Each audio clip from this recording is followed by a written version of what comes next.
ارے صاحب اتنے نوکر چاکر لگے ہوئے، اتنے خدمت گزار لگے ہوئے ہیں. لیکن انبیاء نے کیا بتایا، ائمہ نے کیا بتایا، انہوں نے کیا بتایا؟ انہوں نے یہ بتایا کہ دیکھو یہ مزاج جو ہے یہ غلط ہے کہ جس کے جتنے زیادہ خدمت گزار ہوں وہ بڑا آدمی ہے. نہیں، انبیاء نے بتایا کہ بڑا آدمی یا بڑائی یا بزرگی اور عظمت خدمت لینے میں نہیں ہے، خدمت کرنے میں ہے. خدمت لینے میں نہیں ہے، خدمت کرنے میں ہے. جلدی سے ایک بات بتا دیتے کہ ایک بڑھیا تھی جسے رسول کو دیکھا نہیں تھا اور ابھی اپنے گویا مذہب شرک پر باقی تھی. سنا تھا کہ کوئی نبی جسے نبوت کا اعلان کیا. ایک دن اپنے وزن سے زیادہ سامان اٹھانا چاہتی تھی، اٹھ نہیں رہا تھا. نبی گزر رہے تھے، اس نے دیکھا نہیں تھا نبی کو. نبی گزر رہے تھے، کہا اگر تو اجازت دے تو تیرا یہ سامان تیرے گھر تک پہنچا دو.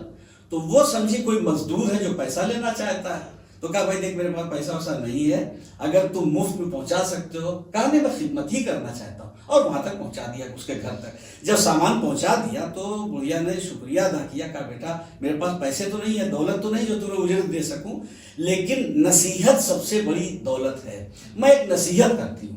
سنا ہے کہ محمد ابن عبداللہ نامی ایک شخص ہے جو ہمارے خداؤں کو برا بھلا کہتا ہے اور جادوگر ہے. وہ جو کہتا ہے اس کی باتوں کا اثر لوگوں پہ ہو جاتا ہے. تو میں نصیحت کرتی ہوں کہ اس کے پاس مت بیٹھنا، اس کی آواز مت سننا. تو نبی مسکرائے، کہا کہ ٹھیک ہے، میں آپ کی نصیحت کا عمل ضرور کرتا مگر میرے لیے ممکن نہیں ہے. کہا کیوں؟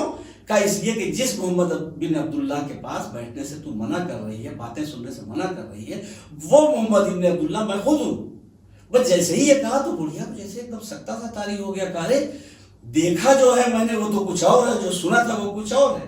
تو کبھی سنی ہوئی بات پہ بھروسہ نہیں کرنا چاہیے. دیکھ کر یقین جب تک حاصل نہ ہو جائے کوئی فیصلہ نہیں کرنا چاہیے. چنانچہ پیغمبر اسلام صلی اللہ علیہ وسلم کا یہ اخلاقی نمونہ تھا کہ جس سے وہ بڑھیا متاثر ہوئی اور کلمہ پڑھی. تو کیا ہے کہ خدمت لینے میں بڑائی نہیں ہے، خدمت کرنے میں بڑائی ہے. نبی ہو کر کے، سید الانبیاء ہو کر کے اس کا سامان اس کے گھر تک، ہمارے اماموں نے روٹی اٹھا کر کے اس کا تھیلا لوگوں کے دروازوں تک پہنچایا. تو خدمت. تو اب نبی نے کیا بتایا کہ قوم سے خدمت لینے والا سردار نہیں ہوتا، قوم کی خدمت کرنے والا سردار ہوتا. اسی لیے فرمایا آپ نے کہ سید القوم خادمہم، قوم کا سردار قوم کا خدمت گزار ہوتا ہے. تو انبیاء کو اخلاق میں، کردار میں، اوصاف میں، حسب نسب میں سب سے اعلیٰ و افضل ہونا چاہیے، معصوم ہونا چاہیے اور صاحب معجزہ ہونا چاہیے، تاکہ وہ اپنی نبوت کے دعوے میں کوئی معجزہ پیش کر سکے اور اس کا کوئی جواب دلا سکے. جزاک اللہ. ناظرین انشاءاللہ آپ مطمئن ہوں گے سوالوں کے جواب سے. اور چونکہ ماہ رمضان المبارک چل رہا ہے لہٰذا میرا چوتھا سوال یہ ہے کہ قرآن مجید کے معجزہ ہونے کی کیا دلیل ہے؟ دیکھیے بہت ظاہر سی بات ہے کہ آج 1400 سال ہو گئے قرآن مجید موجود ہے، اور ابھی دیکھیے سب تحریک چل رہی ہے قرآن مجید کے خلاف. تو تحریک تو چل رہی ہے. اب ابھی یہ آیا کہ اتنی آیتیں جو قرآن مجید سے نکال دینی چاہیے، 26 آیتیں شاید نکال دینی چاہیے. تو اگر یہ یقین ہے کہ یہ 26 آیتیں خدا کی طرف سے نہیں ہیں تو قرآن کا ایک چیلنج ہے کہ اگر تمہیں شبہ ہے کہ یہ اللہ کا کلام نہیں تو جواب لے آؤ. تو جو بندوں کی ایجاد کی ہوئی ہے، بندوں نے جسے بنایا ہے، اسی آیت کا جواب لا دو. اس لیے کہ نبی نے تو جو قرآن پیش کیا اسی میں یہ آیت ہے. تو جب تم جواب نہیں لا سکتے تو قرآن کے خلاف بھی بولنے کا تمہیں حق نہیں ہے. 1400 سال سے قرآن مجید کا معجزہ یہ ہے کہ وہ چیلنج موجود ہے، چیلنج موجود ہے کہ اگر تمہیں شبہ ہے کہ یہ نہیں ہے اللہ کا کلام تو اس کا جواب لاؤ. تو دیکھیے اور انبیاء کی نبوت جو تھی وہ وقتی تھی، عارضی کچھ دنوں تک کے لیے تھی، محدود تھی، محدود لوگوں تک تھی. کبھی کبھی تو بعض انبیاء کی نبوتیں جو خود ان کی ذات تک تھی کہ وہ اپنا کیریکٹر اور کردار اتنا سنواریں کہ لوگ دیکھ کر کے کردار کا نمونہ حاصل کریں. بعض انبیاء کی کچھ قبیلے تک حکومت تھی، بعض انبیاء کی وسعت کچھ زیادہ تھی. جناب ابراہیم کو جب امامت ملی تو یہ ہوا کہ انی جاعلک للناس اماما، ہم لوگوں کا یعنی سب کا. تو یہ ذرا وسعت پیدا ہو. لیکن اللہ نے جب اپنے آخری حبیب کو بھیجا تو رحمت للعالمین بنا کر بھیجا، تو پوری کائنات کے لیے رحمت بنا کر بھیجا. تو ہمیشہ کے لیے ہے، ہر زمانے کے لیے ہے اور ہر جگہ کے لیے ہے، عالمی اور ابدی ہے. تو معجزہ بھی عالمی اور ابدی ہونا چاہیے. تو یہ چیلنج پورے عالم کے لیے ہے اور ہر دور کے لیے ہے کہ جواب لاؤ. اب آپ دیکھیے کہ قرآن مجید نے کیا مطالبہ کیا ہے. سورہ اسراء آیت نمبر 28 میں، سورہ اسراء آیت نمبر 88 آیت نمبر 88 میں ارشاد ہو رہا ہے کہ آپ کہہ دیجیے اگر انسان و جنات مل کر قرآن کا جواب لانا چاہیں تو نہیں لا سکتے.